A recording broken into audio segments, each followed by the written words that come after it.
Hello à toutes et à tous, c'est Katharina, j'espère que vous allez bien. Aujourd'hui, on se retrouve avec un petit tag. Et ouais, ça faisait longtemps. Et j'avais envie un petit peu voilà, de voir si je trouvais pas quelques petites questions amusantes qu'on pourrait se faire un petit peu passer entre les copines. Et du coup, bah, je suis tombée sur 14 petites questions qui ont l'air plutôt pas mal. Alors évidemment qu'on se le dise quand on est dans le loisir depuis fort longtemps, il y a des questions qui vont, qui reviennent, mais après les réponses peuvent aussi un petit peu changer, dépendant des années avec lesquelles vous avez déjà... bah oui, bonjour le chat, évidemment comme d'hab, hein, vous le savez. Qu'est-ce que je disais? Oui, dépendant de il y a combien de temps que vous faites vos loisirs, les réponses peuvent un petit peu changer. Bref, pour le projet sur lequel je suis actuellement, c'est Furious par l'Arienne. C'est une toile qui fait 70,2 par 52. Elle a 70 couleurs, 7 éclats de tiki et on en parlera un petit peu après vu que je vous montre la moitié du projet et le projet terminé dans cette vidéo. Voilà. Maintenant pour les questions. Alors, en toute sincérité, hein, pas de prise de tête. Vous répondez comme vous avez envie. Il y a toutes les questions qui sont en descriptif de la vidéo. Et le but, c'est juste de prendre du plaisir. Voilà, ok? Donc, comment t'es venue ta passion pour les loisirs créatifs? Euh, En fait, je l'ai déjà raconté plusieurs fois, mais au tout début, le DP, on en cherchait pas forcément juste du DP, mais on cherchait une activité à faire aux enfants pour les fêtes de fin d'année. Vous savez, les petits cadeaux qu'on peut offrir aux grands-parents, à tata tonton, aux parrains marraines, etc., etc. On cherchait un truc et c'est comme ça que le DP est rentré à la maison. Très très vite, les enfants en ont eu un petit peu marre. En plus, on a fait les conneries de débutants les plus probables que vous pouvez imaginer, c'est-à-dire la taille trop petite, les diamants de mauvaise qualité, pas les bonnes tailles par rapport aux images. On n'a pas pris que du partiel et quand c'est des enfants qui sont assez petits, je vous parle de ça, ça fait quasiment 5 ans, donc automatiquement, comment vous dire que ils en ont eu très très vite marre. Franchement, ouais. Attends, non, 5 ans. Non, c'était fin 2019 en fait. Parce que moi, les premières que j'ai prises pour moi, c'était fin 2019 ou fin 2020. Bah, les toutes premières DAC, c'était 21, donc c'était 2020, fin 2020. Donc en fait, on a acheté ça genre septembre-octobre, quoi, pour qu'ils puissent faire. Sauf qu'on en a un peu trop prévu. Pour finir, c'est pas eux qui les ont toutes terminées, clairement, hein, voilà. Et c'est comme ça qu'en fait on a commencé à en faire. Au début, Chéri en faisait aussi. Et puis, il s'est un peu lassé, hein, je vous le dis. Son projet là, je crois que ça fait depuis le début de l'année qu'il est dessus. Il est toujours pas terminé. Et on n'est pas prêt d'en voir le bout, mais bon, bref. Et puis, ce qui est très drôle, c'est qu'au début, bah, lui était team carré, et moi j'étais team rond. Voilà. Donc on s'est fait un peu un stock avec nos goûts personnels, etc.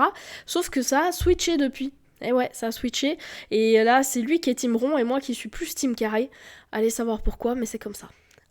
Bref, tout ça pour dire que c'était simplement un concours de circonstances qui a fait que on avait besoin d'un petit peu de fun pour les gamins et tout. On avait besoin un petit peu de petits loisirs faciles à faire. Et c'est comme ça que le DP est rentré à la maison. Voilà. Après, dans les loisirs, que ce soit autres, le colo est venu aussi parce que ma fille a fait des cours de colo, a fait des cours de dessin. On s'est assez vite intéressé à tout ce qui était coloriage, tout ce qui était stylo, crayon. Vous imaginez pas le nombre de coffrets de stylos que j'ai à la maison. C'est feutres et compagnie, voilà quoi. Bref, un jour peut-être, je vous les montrerai. Et les cahiers de colo, on n'en parle même pas. Point de croix. Ah, point de croix, je pense que j'en ai commencé. Bah c'est simple, je donne assez souvent cet exemple-là parce que je me souviens plus trop à quel moment j'en ai vraiment commencé, mais je me rappelle très très bien d'un tableau que j'avais fait pour ma maman et je l'avais fait pour ses 39 ans. Donc automatiquement, ça fait un petit moment maintenant, hein, parce que ma maman elle a 62 ans maintenant. Donc, c'était il y a quelques années déjà, voyez-vous. Mais bon, bref. Non, ouais, franchement, je sais pas, je sais. Déjà, quand j'étais toute petite, j'avais peut-être 6 7 ans, ma cousine, elle faisait beaucoup de points de croix. Et et son petit copain aussi qui est maintenant son mari. Ils faisaient les deux du point de croix et du coup je pense que des loisirs d'aiguille, j'en ai eu en fait toute mon enfance. Que ce soit avec ma cousine et son point de croix, ma mère et le crochet, puis les tricots. J'en ai toujours vu en fait, donc c'est pas nouveau, mais disons que c'est passé surtout à cause de mes problèmes de main. Voilà.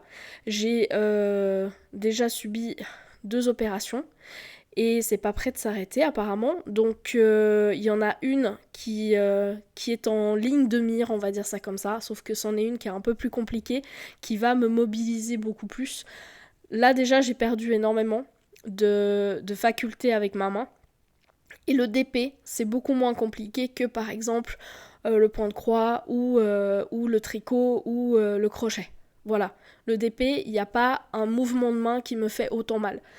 Mais ça me tanne un peu d'y retourner. Voilà. Ensuite, question numéro 2. Tu te souviens de ton tout premier projet? Alors, en point de croix, c'était ça. C'était en fait une rose.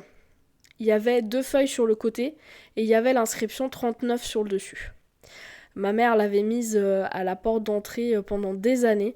Et ça, c'était le truc que je me souviens en point de croix le plus vieux, en fait. Donc je pense que c'est un des premiers que j'ai vraiment fait par moi-même, etc. En crochet, ça doit être des nappes.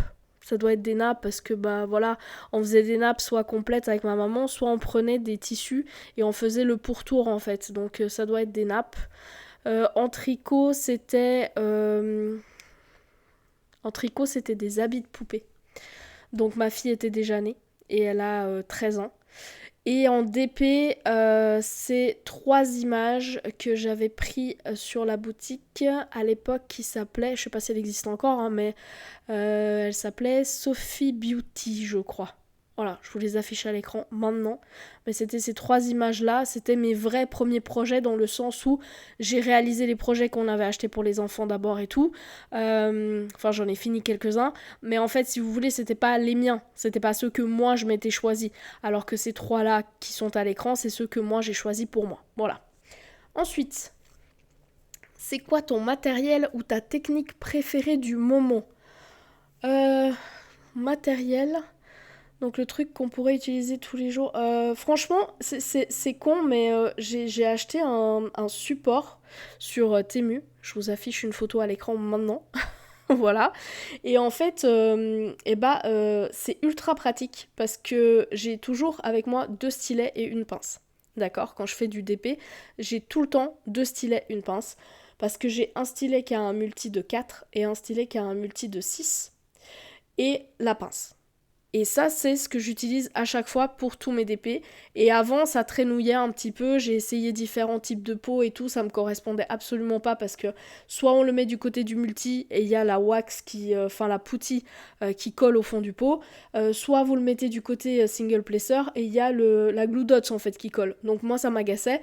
Et ce truc-là, il est nickel. Je peux le poser juste à côté ou sur le bureau ou sur le DP et il est franchement tip top. Donc je dirais que ça c'est un des trucs que je peux pas me passer maintenant. Et l'autre truc c'est les plateaux. Les plateaux. Je suis tombée archi fan d'un type de plateau. Franchement j'adorais les Archer's Art avant, mais en fait ils sont ultra épais. Et franchement avec ma main ça devenait un tout petit peu galère. Et là, j'en ai trouvé des qui sont juste parfaits. Ils ont les lignes parfaites, c'est une bonne grandeur et je les surkiffe. Je vous mets des photos là à l'écran, comme ça vous voyez un peu, c'était sur Temu. Et franchement, je les surkiffe. Voilà. Si j'arrive à vous trouver les numéros, parce que je vais pas vous mettre un lien Temu, alors c'est pas que je ne veuille pas, mais pour ceux qui ne le savent pas, je ne suis pas en France. Donc mon Temu n'est pas en France, et si je vous mets un lien, en fait c'est galère. Je le sais parce que les copines me le disent à chaque fois. Donc je vous mettrai juste le numéro d'article, et en fait ce numéro, vous avez juste simplement à le mettre dans votre barre de recherche Temu, et si le produit est disponible, il va vous le trouver. Voilà, donc ça c'est mes deux petits matos du moment que je peux pas me passer. Après voilà, les plateaux, moi je préfère le Elizabeth Ward simplement parce que c'est plus pratique pour mettre les couleurs. Par contre, avec ma main ces derniers temps qui est pas super méga cool, l'ouverture des boîtes, bah quand c'est vraiment pas la forme, je suis obligée de prendre mes petites bouteilles rondes parce que les abattoirs elles sont un peu plus pénibles à ouvrir. Voilà. Tablette lumineuse évidemment. Et sinon, je crois que c'est tout pour le matériel. Question numéro 3, si tu devais garder un seul outil créatif, ça serait lequel? Un seul outil créatif. Alors. Ah non mais je peux pas là les gars. Un seul outil, ouais. La personne qui crée un tag et puis qui se dit après, c'est une question un petit peu compliquée. Un seul outil créatif. Bah ouais, je vais quand même dire le DP, même si franchement, c'est pas si facile que ça parce que le DP, j'en fais pas toute la journée. Il y a des moments où je prends plutôt mon colo, il y a des moments où je prends autre chose et c'est vrai que du coup,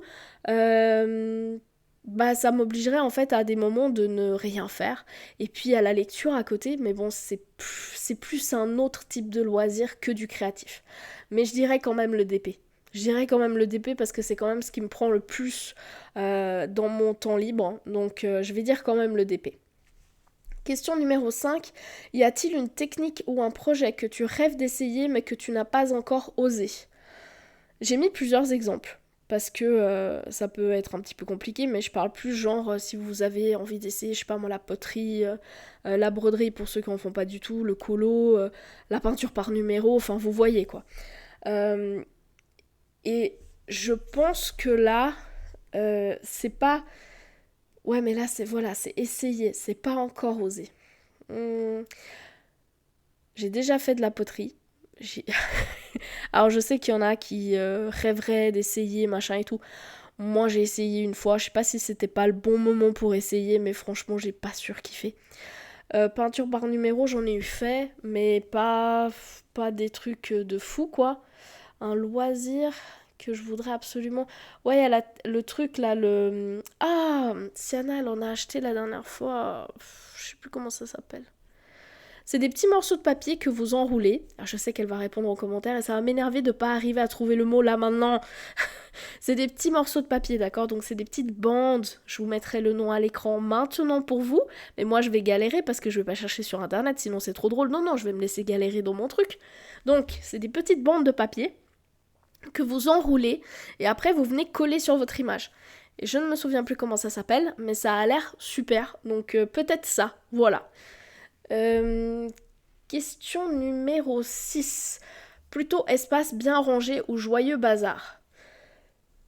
Je dirais bien rangé, juste parce qu'en fait, l'endroit où je fais mes loisirs est aussi un espace de travail, un espace de vie, et que du coup, je peux pas m'étaler, je peux pas juste laisser ça en mode c'est pas grave, j'y reviendrai plus tard. Non, en fait. Donc, du coup, presque très très bien rangé, mais juste par manque de place et parce que c'est pas quelque chose qui est réservé aux loisirs. Donc du coup, comme je suis obligée de partager, et bah je suis obligée de voir que ce soit bien rangé en fait. Voilà. Sinon, je pense que si j'aurais une pièce, ça serait pas du tout la même. Hein. Ah du tout du tout. Si j'aurais une pièce consacrée aux loisirs, ça serait déjà de un, bah le rêve, hein, je pense que comme beaucoup, mais surtout, ça serait pas du tout la même, parce que j'aurais pas besoin d'avoir un rangement, des trucs ultra fixes, machin. Bah non, je m'en foutrais en fait, c'est pas grave si je laisse mon DP au milieu du truc, bah tant pis, j'y reviens après. Tandis que là, c'est pas tout à fait comme ça. Question numéro 7, c'est quoi ton petit rituel quand tu crées? Alors, déjà, c'est un café. Toujours, toujours, toujours, toujours, toujours. C'est peu importe le moment, tant que je sais que j'ai minimum un petit quart d'heure devant moi, parce que sinon bah, ça sert à rien que je sorte tout pour devoir de nouveau tout ranger. Donc le moment de la journée, ça importe peu, je vais y arriver. Après, qu'il y ait du monde ou pas, que je sois en train de faire des trucs ou pas, évidemment si je reçois des gens, des invités et tout, je vais peut-être pas sortir tout mon attirail, hein, mais quand il y a les enfants, quand il y a chéri, quand il y a machin, je m'en fous en fait, je me pose et je fais mon truc. Et puis, je mets pas de musique, mais par contre, je vais mettre des vidéos, que ce soit des vidéos YouTube, que ce soit des mini-émissions, que ce soit des trucs comme ça, il y a toujours quelque chose qui tourne en fond sonore, parce que sinon, juste le silence ces derniers temps, c'est pas possible. J'ai besoin que mon cerveau soit occupé par autre chose pour éviter qu'il tourne en rond sur certains sujets que j'ai pas trop envie qu'il m'ennuie. Voilà. Question numéro 8. Thé ou café et à quel moment de la journée tu ne peux pas t'en passer? Thé, j'en bois quasiment pas. Donc, chaud, je dis. Après, des thés infusés puis laissés refroidis pour boire à froid, oui, ça, déjà un petit peu plus. Maintenant, on va pas se mentir, si je dois choisir entre thé ou café, ça sera café, à tous les coups. À quel moment de la journée tu peux pas t'en passer? Alors le matin, déjà, il m'en faut un, clairement. Il m'en faut un, c'est pas possible autrement. La plupart du temps, en début d'après-midi, il va m'en falloir un aussi, parce que sinon ça va être un peu galère. Donc je dirais que vraiment les deux moments où je peux pas m'en passer, c'est matin et début d'après-midi. Si tu pouvais partir en week-end n'importe où demain, tu irais où? euh, Dans une cabane, on en a parlé il y a pas longtemps. Dans une cabane, dans une forêt, avec juste des loisirs. Et ça, on éteint le monde en fait. On éteint les nouvelles, on éteint les guerres, la politique, les maladies, les trucs qui nous font un peu souffler fort le soir en regardant le journal. On éteint tout ça en fait. On met juste un truc sympa à la télé. Chacun fait un petit peu les projets dont il a envie. On regarde dehors, il y a la forêt magnifique qui est là. Il y a peut-être un peu de pluie qui traîne par-ci par-là parce que j'aime bien ce genre d'ambiance et ça serait un week-end à la cool où on pense pas à grand-chose à part juste à se faire plaisir, à se faire du bien avec les loisirs et voilà. Et ça serait juste le rêve, hein, clairement. Mais bon. Question numéro 10. Quel autre loisir tu adores en dehors du DIY? Donc, pour moi, ça sera la lecture. Parce que franchement, c'est... En fait, c'est con, hein, mais que ce soit les loisirs créatifs ou que ce soit la lecture, ça permet de s'évader d'une manière différente, mais ça permet de s'évader. Donc, si c'est pas les loisirs créatifs, ça sera la lecture. Question numéro 11. Plutôt team pyjama toute la journée ou toujours bien apprêté, même à la maison? Alors, pas du tout bien apprêté toute la journée. Ah non, non, non. Moi, si on me dit, ok, à un moment donné de la journée, il faudra sortir, il n'y a pas de problème. Mais par contre, si on me dit, là, toute la journée, on va rester à la maison, il n'y a pas moyen qu'on sorte dehors, il est hors de question que je m'apprête. Hein. Ah, mais clairement. Alors, je vais peut-être pas rester en pyjama, mais je vais mettre un truc confit, quoi. Je vais pas... ah non, non, il est hors de question que je me mette pas un truc où je suis à l'aise, je suis tranquille. Lizzie.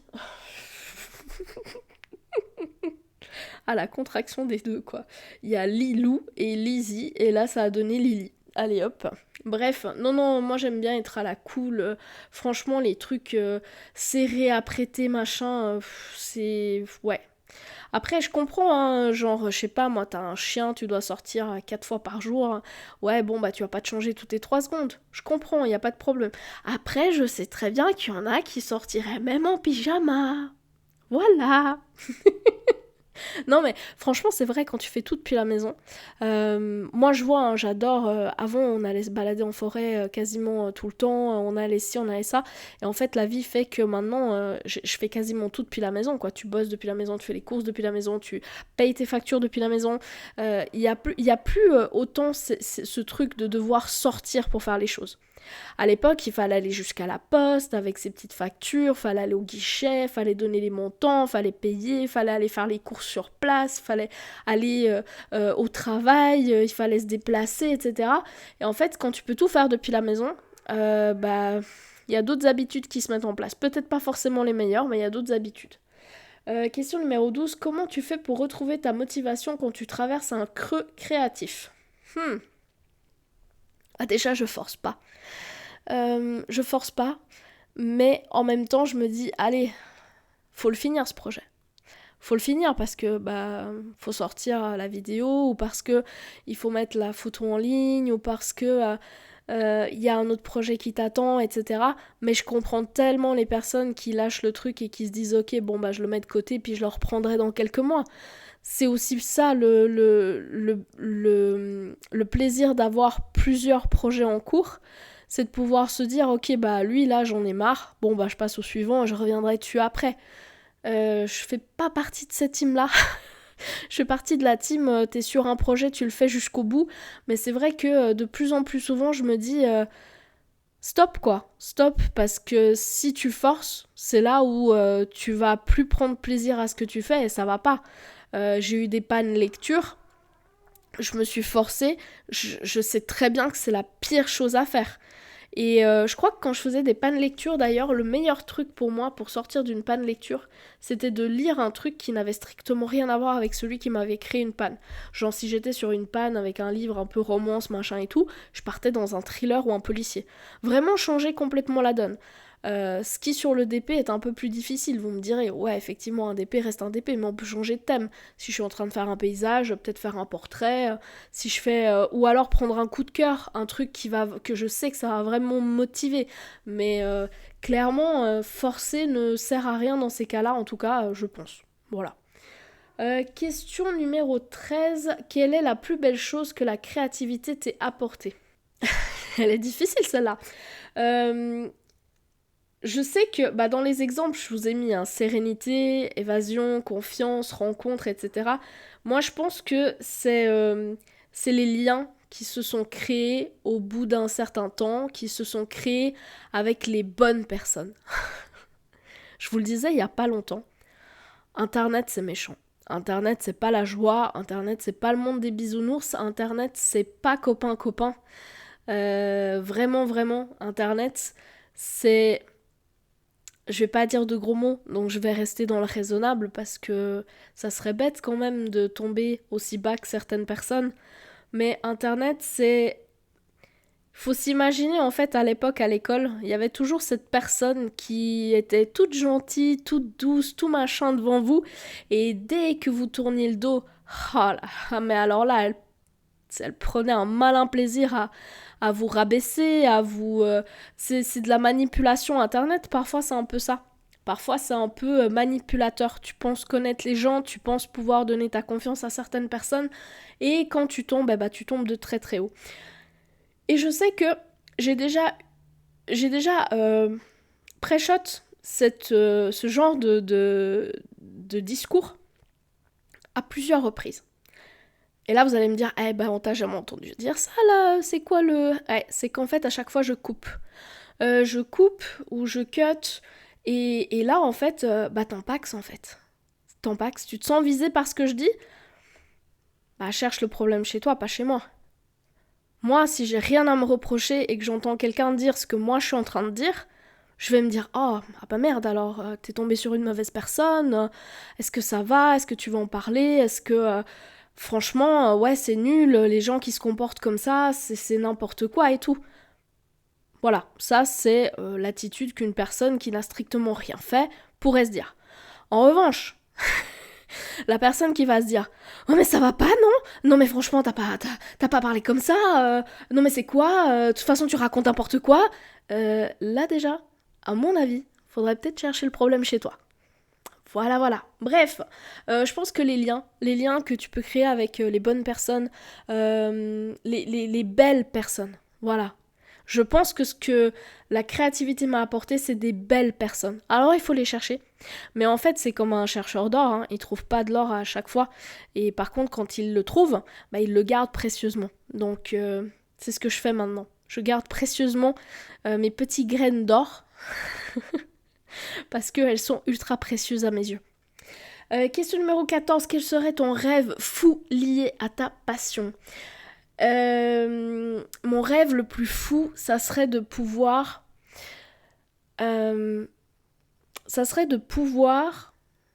Alors, je vais pas dire ouvrir une boutique, parce que je pense clairement qu'ouvrir une boutique, c'est pas pour moi.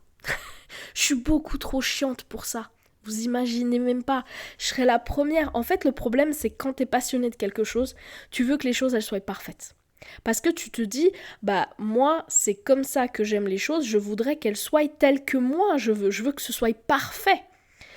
Parfait étant difficile à trouver, en tout cas quand on est à petite échelle, hein, et ben je pense qu'ouvrir une boutique, ça deviendrait compliqué. Parce que je serais souvent énervée, souvent fâchée, souvent... c'est peut-être pas le bon truc. Mais je rêverais de pouvoir faire mes propres images, les faire dans les bonnes conditions. Voilà, c'est surtout ça. Parce que mes propres images, j'en ai déjà eu fait quelques-unes. J'en ai dispatché autour de moi. J'en ai dispatché autour de moi. Mais en fait, j'aimerais pouvoir les faire avec ce que j'ai vraiment envie, en fait. Des diamants de ultra bonne qualité, une toile de très très bonne qualité, avec des bords qui ont la continuité de l'image, avec les feuilles de route comme on les aime, pas d'écart entre les diamants, des sachets zip, un toolkit où on pourrait choisir de l'avoir ou de pas l'avoir, même pour le washi, même pour les petites barquettes, parce que franchement, tout ça, c'est des choses que ceux qui font du DP depuis bien longtemps n'en ont plus besoin. Donc, j'aimerais juste en fait pouvoir avoir mes images, mais dans des conditions optimales. Et quand on fait des customs ou des trucs comme ça, etc. Oups, pardon. Ouf, quand je vois la barre du micro que je viens de taper, je pense que j'ai coupé à ce moment-là. Si ça a vraiment fait trop de bruit. Lizzie, viens. Donc, je pense que le truc, ça serait de pouvoir faire mes images à un prix absolument abordable et avec un matériel, mais super méga bonne qualité, quoi. Voilà. Ça serait mon rêve lié à la passion. Voilà, à la passion du DP évidemment. Après, je pense que les coloristes auraient d'autres rêves, que ceux qui font du point de croix en auraient d'autres. Enfin bref, vous avez compris, le rêve dépend de ce que vous avez envie de parler. Donc voilà pour ce petit tag. J'espère que les questions sont assez claires. C'est toujours un petit peu compliqué des fois, donc je vous laisse vraiment le tout dans le descriptif de la vidéo. Mais j'espère qu'elles sont assez claires. Surtout, n'hésitez pas à me dire ce que vous en pensez, parce que le but, c'est de pouvoir un petit peu aller à gauche et à droite avec ces tags. Et du coup, pour ça, il faut taguer des gens. Et là, je vais prendre un petit bout de papier. Voilà, parce que je ne l'ai pas fait avant. Et qui c'est qu'on va taguer? Eh ben, on va taguer d'abord... Il y en a qui se disent, ça y est, ça va tomber sur moi. On va taguer d'abord Céline. On va taguer Cécile. On va taguer Clara. Et on va taguer... taguer Isa. Et... Attends, ça en fait... je sais pas si toutes vont jouer le jeu, hein, donc du coup, automatiquement, peut-être que là, je vous en...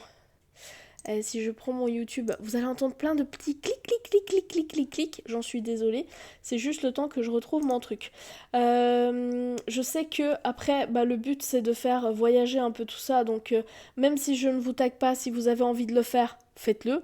Et sinon, taguez d'autres personnes parce que comme ça, le tag voyagera plus longtemps. Et qui je tag encore ? On va taguer Marjorie. Voilà, comme ça j'en aurais tagué 5, pardon.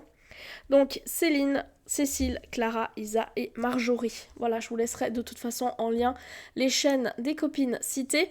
Et puis, c'est pas que je vais pas taguer toutes les autres, mais c'est que je me dis que si je tag tout le monde, moi, je laisse plus assez de choix pour les autres pour que ce soit tagué après. Vous voyez où est-ce que je veux en venir ? Voilà, habituellement j'en tag 3, là j'en ai tagué 5. Même si je me dis que peut-être il y en a 2 qui vont pas vraiment le faire ce tag. Hein. Je vous attends au tournant, je vous le dis les filles. Bref, maintenant on va se retrouver avec la moitié du projet et ensuite avec la toile complète. Je vous montre d'abord un milieu de projet. Presque. En fait, il me manquait une case pour faire le milieu. Mais comme ça, c'est fait. Hop. J'arrive à vous montrer. En fait, j'ai commencé par la partie du loup. Et du coup, je voulais vraiment essayer de faire tout ça. Et après, j'ai dit, ah non, je veux vraiment montrer d'abord la partie du loup parce que, hop, si on se met comme ça, voilà. Là, vous avez vraiment la partie du loup.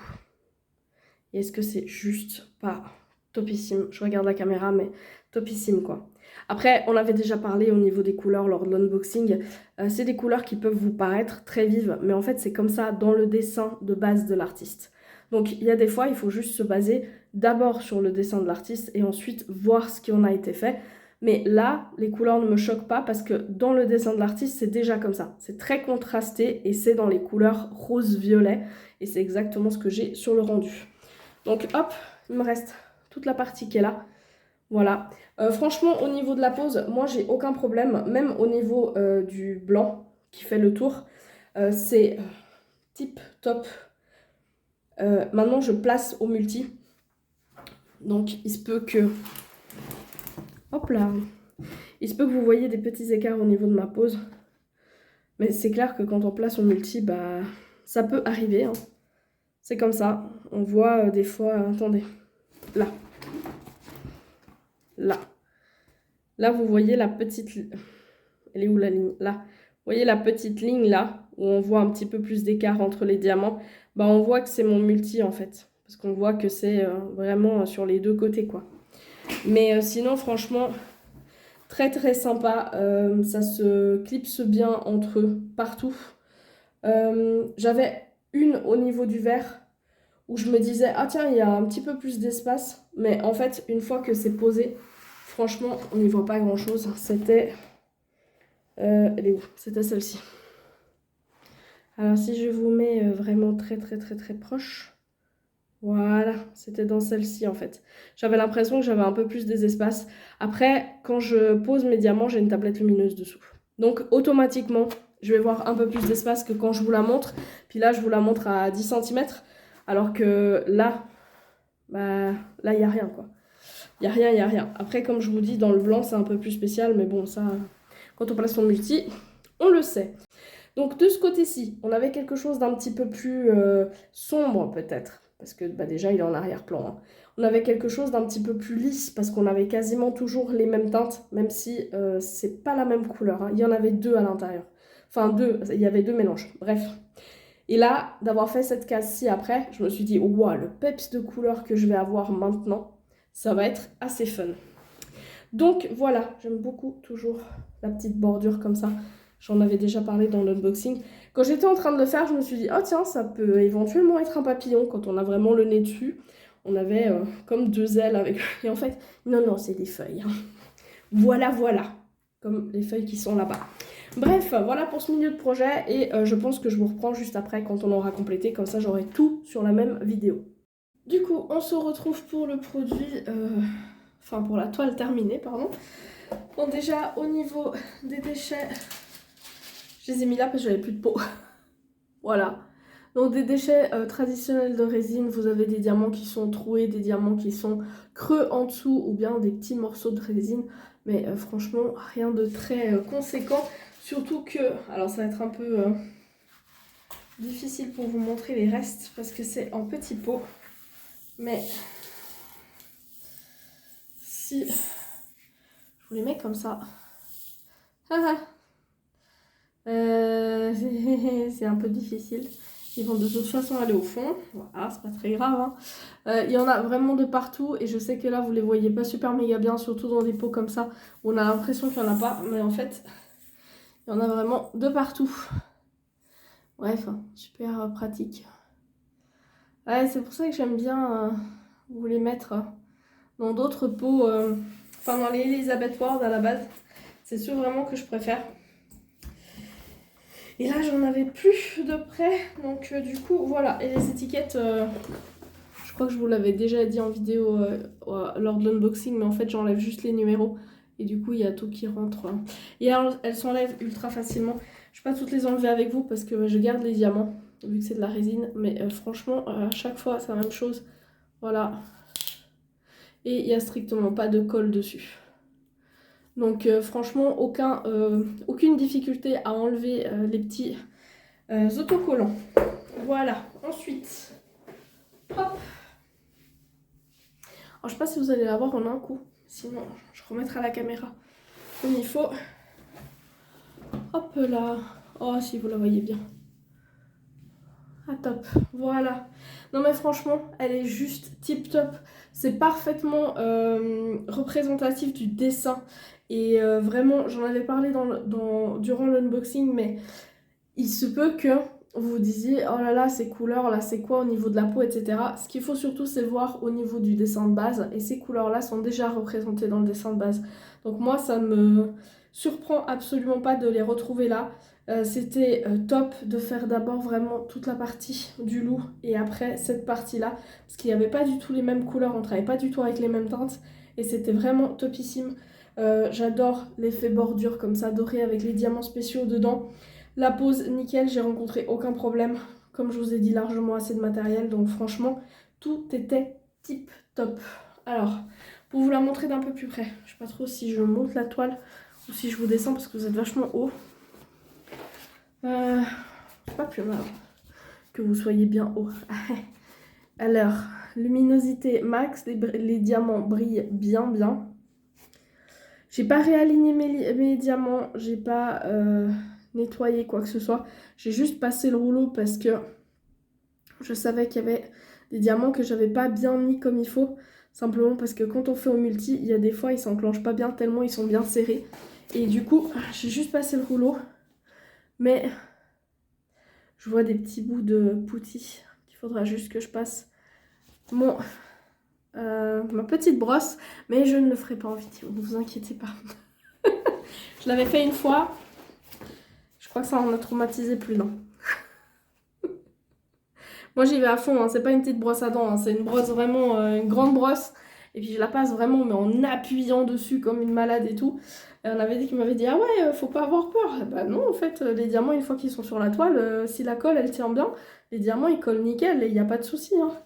Donc voilà. Et puis au niveau du rebord, alors comme je vous ai dit, hein, je pose au multi, donc il y a quelques petits écarts.